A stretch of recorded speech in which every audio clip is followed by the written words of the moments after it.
Another Cute for Teams session, champions using Teams effectively. Here to help you with your questions on Teams and geek out. Myself and Stacy are here. Nash may be joining us later. So glad to see you here. And as always, I'm kind of looking at the list. I think everybody, you're all, nobody's a newbie in here. We all have joined previously, so we're all good friends. If you got any questions right off the bat, happy to have you come off mute or start throwing things in chat. But yeah, that's what we're here for. And I was trying to think if there was any hot off the presses news that me, Nash, or Stacy had. Stacy or Nash, anything hot off the presses? Fine time. I don't. What was that?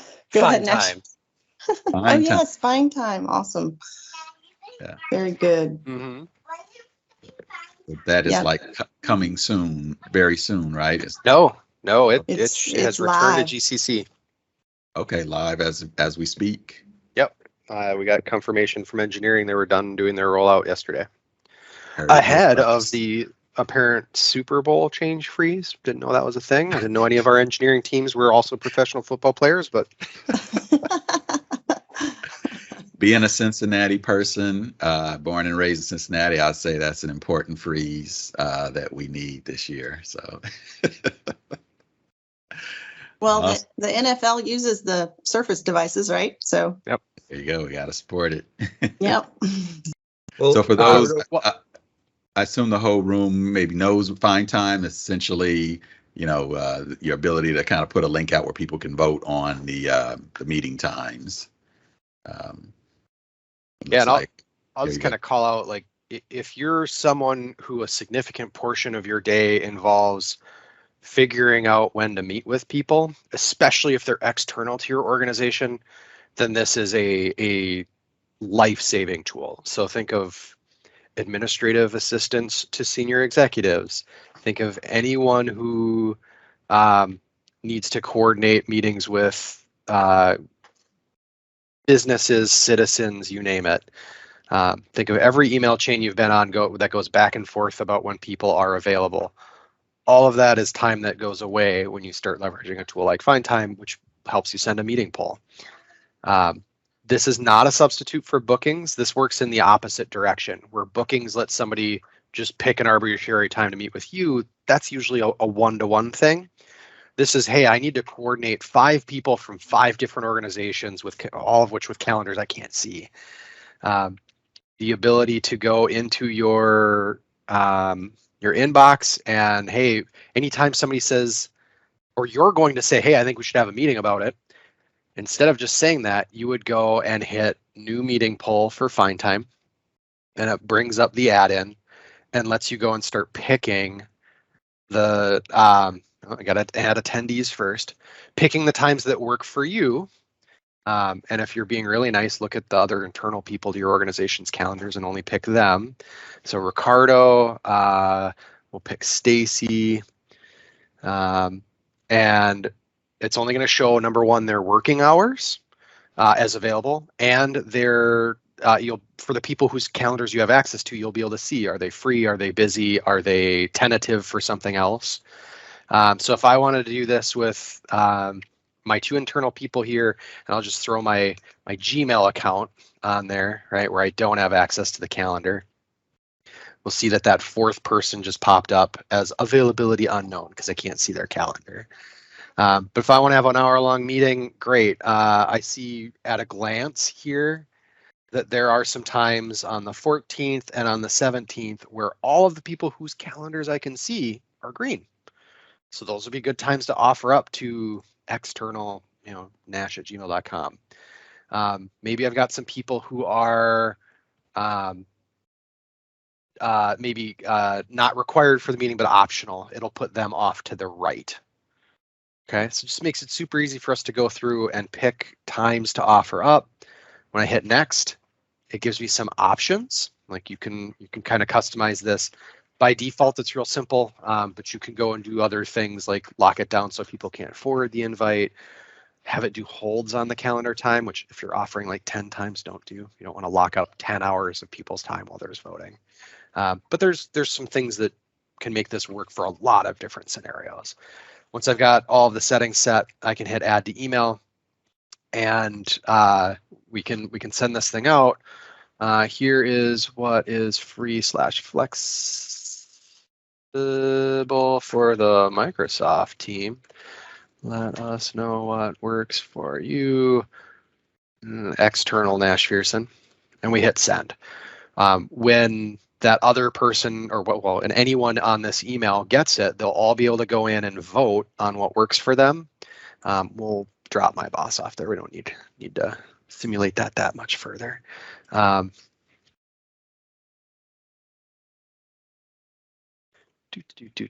hit send. I've already voted on the meeting since I picked the times that work for me. Ricardo, Stacy, and my Gmail account are all getting an invite saying, hey, you are invited to vote on this meeting. Right, so here's my view on the Gmail side. If I click on the 4 options, it'll bring us to the poll page. Hopefully Ricardo and Stacy are doing this at the same time. We can see the status of everybody that's voted. And Ricardo, if you'll go in and just quick vote, or Stacy, that way I can show what it looks like. There we go. We see that Ricardo declined one time, said he's not actually available, preferred one time, and then said yes to 2 other times. The way the poll works is that when all of the required people have voted, by default, it's going to book the meeting. It's just going to send the calendar invite. So, Stacy, are you playing along with us too? Yep, just voted. Perfect. All right. So now I'm the last one, right? My Gmail account is the last one, the only one that's unknown. If I go and say yes to all of these, it's going to pick the first available one that everybody's available, and it'll try to go and pick ones that the majority of people prefer. So I'm going to say yes to all of them, but I'm also going to prefer this 11:30 one. It's going to pick 11:30 because all of the, oh, no, it's not, because you're not available. It's going to end up picking the 4 o'clock one, I bet. We'll see what it does. We'll say vote, and then very quickly, I should end up getting a calendar invite from Find Time. I'll see over on the or on me as the sender side that people were voting. I'll get status updates. And if we are lucky with our live demo, we should get calendar invite. This is why you pre-bake this thing, because it might take a second or two. Long story short, it's going to book the meeting for us someday. Well, we tried live demo.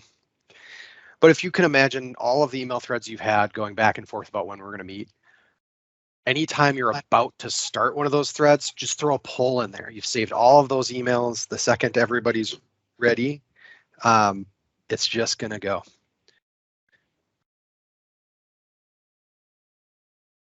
All right, am I missing any important parts to show? Just that, at least in customers I've talked to, there's third parties that folks, request to get this functionality, which now, that's why many government agencies have been waiting for this, because now they can, I guess, squash those requests, or, get yet another native tool to do this.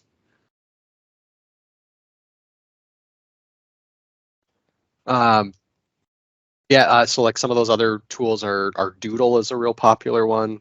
Can't think of any others. Schedule.ly or ly is another one. Yeah, Doodle's the one I usually hear about the most. You know what? I was in here as Nash, not as fearsome@gmail.com. That's why it hasn't gone, because I was signed into the client. It assumed that I was coming in with my regular one. So we'll play the game again. We'll go bloop, and I will copy and paste this into in private browser. So it wasn't a problem other than operator error. Go. Now, since I'm not signed in here, it's like, hey, who are you? I'm fearsome@gmail.com. Yes, yes, yes, yes. Vote. There we go. Now that external Nash, the other me, my alter ego has voted. Now let's go and see, did it immediately book our meeting? There we go. Congratulations, your poll has reached consensus. I love consensus, makes me feel good. We're meeting Thursday the 17th. If I go and look at my calendar, I've already sent a Teams meeting for Thursday the 17th at 11 o'clock. I think. There we go. Thursday the 17th at 11 o'clock for our example find time meeting. Boom. It's there. So this was available to GCC customers as an add-on through the store, which didn't have any compliance commitments. We pulled it away as an option for a couple of months while we worked on releasing one that does actually work within the GCC compliance boundary. So that's why it disappeared for a little while if you were using it before. Getting this thing deployed to all users in your tenant is pretty easy. Like you just go through the Exchange admin center to go and push out a store add-in like any other one. So no additional cost, nothing like that. And the button will start showing up for people in both the Outlook desktop client and Outlook on the web. And then outside of getting the button, I think you can still just go direct to the find time URL, right? If you wanted to do it that way. As an individual, yeah. So assuming you allow people to grab apps from the store, they would be able to go and either go findtime.microsoft.com, or there's a button here for add-ins somewhere that they, if you let people self-select for add-ins, they would. Oh, is it store or is it what? I don't remember. Probably not there. It's probably in the actual desktop.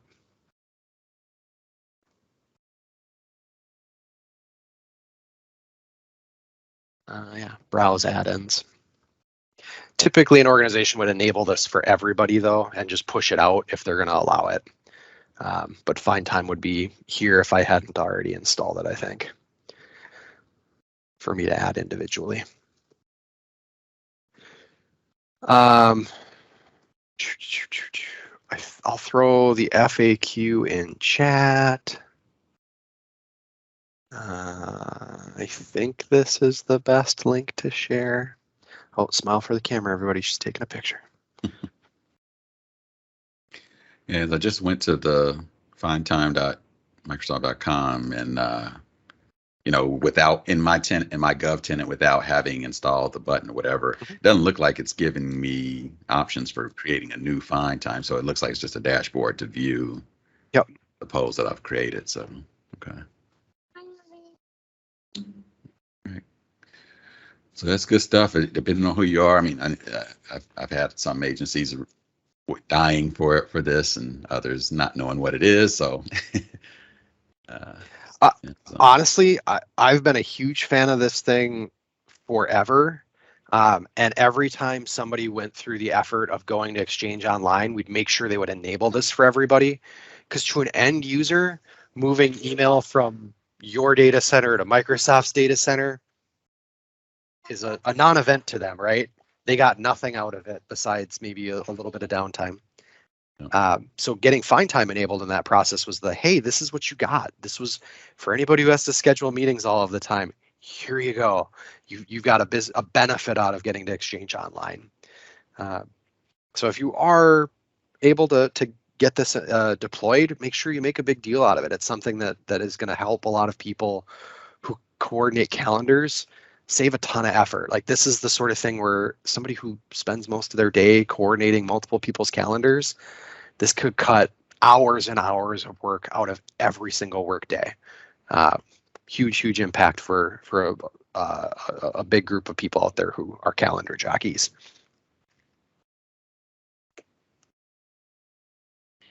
So not necessarily a team-specific thing, but certainly a collaboration thing. It's how we book those Teams meetings, man. Yeah.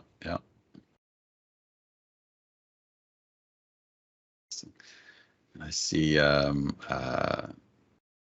Stacy. Oh, okay. I think we're looking for the link for the All Things in Team session for in the chat. Yeah, it's been shared. we shared that, and we shared the Cute for Teams recordings. Oh, People okay. can go back and look at that as well. So Yeah. we've try to- filled their inbox with resources. Go ahead and try to put that on the screen for the sake of the recording.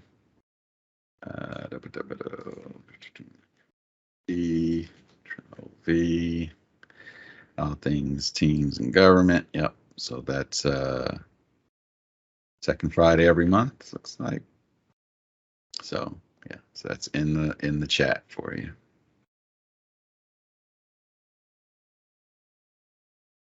Good stuff there. All right. What else? Jim, Yeah. no update on meeting registration as a native feature. And we're still pointing people to, hey, use forms and Power Automate if it's a critical need for you right this second. But as far as public roadmap is concerned, we know that the attendee tab is a prereq for meeting registration, and that's currently on the public roadmap for April. So we probably won't get a more specific date for meeting registration until that prerequisite is closer to being shipped and live.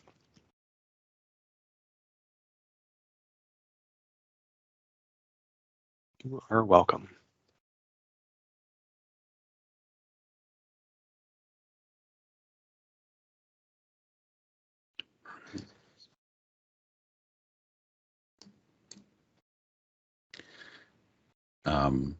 On this list of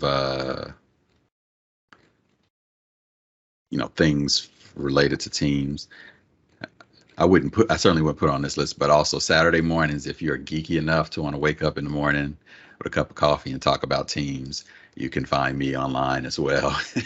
Just go to teamworkcowbell.com. I've been doing coffee with the cowbell. So again, if you just can't get enough of teams, then you can join me. We can geek out then as well.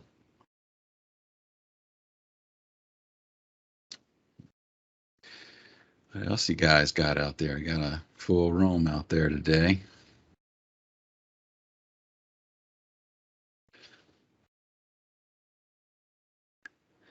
Anybody come with any other burning questions? You.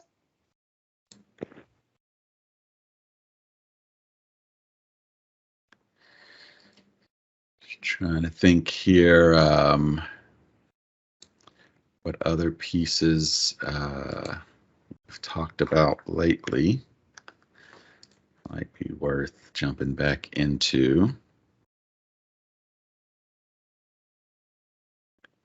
So I'm going through here.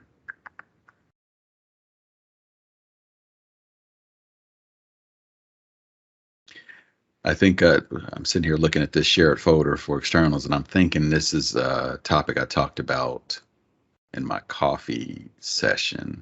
I don't know if we've talked about it here, but file sharing in Teams. I suspect we've broached that topic in this session. Ricardo, we did have a question come into the chat asking, Is it possible to schedule a meeting for a private channel? My last understanding is that was a meet now only kind of a thing, because I'm in a private channel here now. So I've got the meet now button, but I don't think you get scheduled meetings. Yeah, I don't believe that is part of the private channel deployment right now. So here I am even looking at trying to find that private channel, right, huh? Yep. Right. So It's tricky because remember, under the hood, messages in a private channel aren't in the team. They're actually group messages, right? When we go to discover them with eDiscovery, they're coming out of your mailbox versus the team itself. It's a very different set of plumbing that makes a private channel work.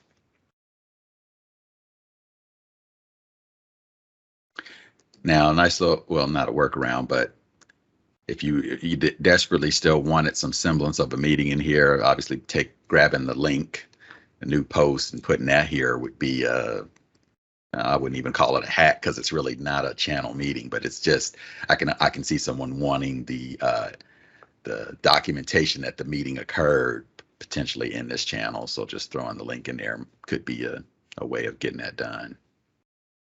But you're not going to get some of the goodies of that channel meeting experience in that meeting.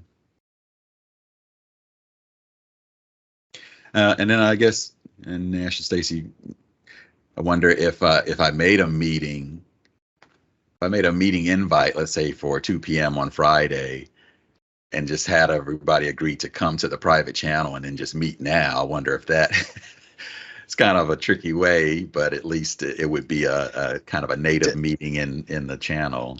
Well, go ahead and try that. Does the chat actually show up in the channel?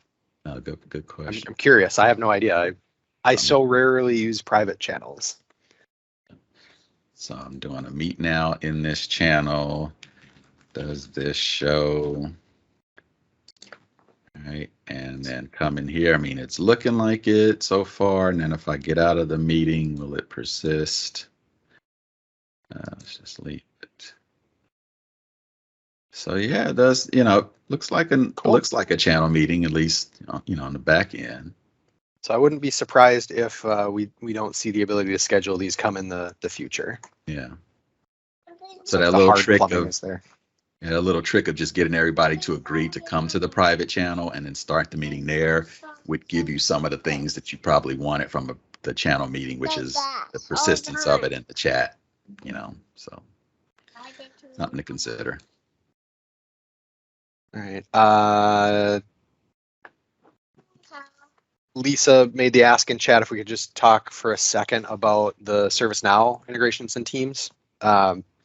And if everybody will just remember back to like that third pillar of why Teams exists is to try to bring all of the tools you use to get your job done throughout the day into the context of your communication and collaboration. Well, if you are somebody who delivers service as part of a service desk or a service delivery team, a tool like Servicenow's ITSM will be a very important one. And I actually won't have you show that one at all. Don't show it. Well, no, the link that I threw in chat is really the most important one. And actually, if you could show it that way, Lorelei, mashing on the keyboard wouldn't. You're talking about the dashboard link? Yep. So there's a ton of different places where ServiceNow integrates in Teams. But the one that we always start off with is the thing that is of most benefit to end users versus IT, because there's a ton of stuff for IT. We'll start with the thing that's useful to the end users, and that's bringing the employee center dashboard experience into Teams. So all of the things you post on your ServiceNow portal, like, hey, this thing is down, you don't have to call us, or hey, there's this new service we're rolling out. Here's the information about it, so you don't have to call us and ask. Bringing that into the context of Teams is very, very easy. They have a side-loaded app that you just go and through the steps on ServiceNow to download and manage like any other custom app. But it makes it easy or it improves your ability to communicate and engage with employees, and it makes it easier for them to request service, right? They've got that spot right there to go and check on the status of their ticket, so they don't have to call you. The spot to go and open up a new service request, so they don't have to call you. It is a really, really great thing for improving that employee experience. Everybody owns the ability to do this. It's included in the standard or the pro version of Now ITSM. There are resources from Microsoft and from ServiceNow available at no additional cost to help you deploy it if you haven't done the integrations yet. But yeah, that's the high level one that I would go and show there. There are a ton of other ones. So like the ability to just go from the ServiceNow portal and start a chat and see presence information. Using Teams as part of a major incident response that builds a new channel and a standing meeting for people to check in. Lots of cool stuff there. If you want to see the broader overview, that's what we're doing at 1 o'clock Eastern time today, and we'll have one of those resources from Microsoft, an engineer who all he does is help people set up the ServiceNow integrations with Teams.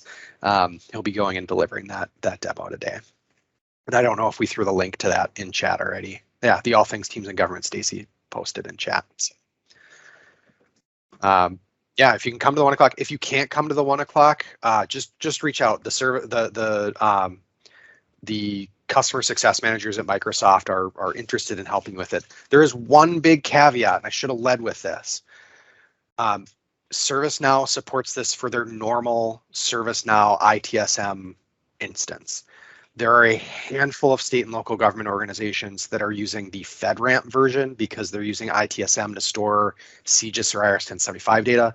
ServiceNow has not released these integrations for their FedRAMP version of ITSM. That's a very small subset of SLG customers, but just know that going into it, you got to find out, am I using the regular version like most people, or was there a reason we went with the FedRAMP version? Like, hey, we're going to put CGIS data inside of this thing. Just so we don't have any missing expectations. That caveat is a very important one. There is no ETA from ServiceNow when they're going to bring this, any of the Teams integration to their FedRAMP environment. They're working on it, but we don't know when we're going to see that. All right. Lisa, if there's anything else you want, I think you're with Ohio, right? Yes, Yeah. and that was awesome. Like I'm so excited about that. Is this something that is already in flight for Ohio, or Not I don't that remember. I've heard, but we don't have the instance of ServiceNow. It's administered by OIT, so it could Gotcha. be in flight and just hasn't reached to us yet. But I'm definitely going to be checking. Yeah, that link is the one. The Employee Center dashboard is usually the one where you say, "Hey, this would be beneficial to my agency. We would like this enabled," and it's not terribly difficult to deploy. And if people can't follow if the instructions are too much for an organization to do on their own, that's fine. There's support resources from Microsoft and from ServiceNow that will help go through that process.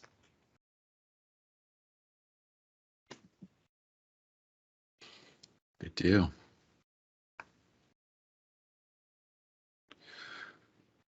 Right. Got about a minute left. Any last minute call outs here?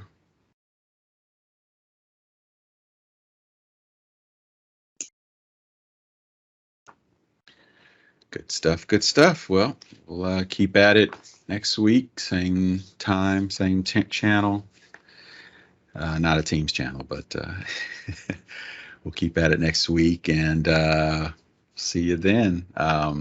Hit up your CSM for any other questions you might have in the meantime. But otherwise, have a great weekend and hoo-day. Go Bengals.